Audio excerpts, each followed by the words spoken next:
Maggie Miller here at the RSA conference talking to security experts on what some of the top emerging threats are to businesses.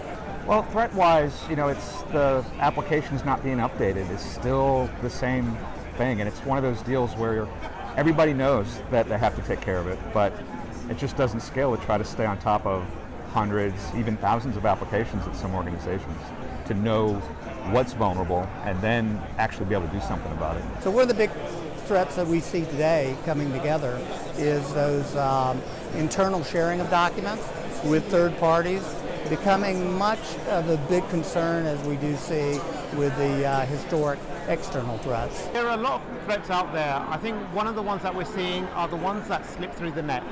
So it's not so much the very, very highly sophisticated ones, it's the ones that take advantage of the gaps in your network. So you have something looking at the network, you have something on the endpoint, but then there's a little gap between the two products. And there's little things that wiggle through and get through, things that come through on email.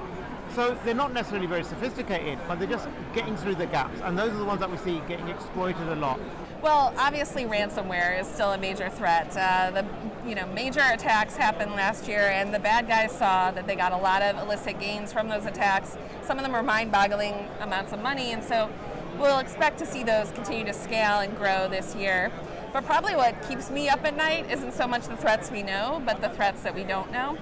And so, that's why I think we're seeing a lot of the companies here offer technologies that allow you to adapt or flexibly integrate and change and react to the ever-changing conditions in the security landscape.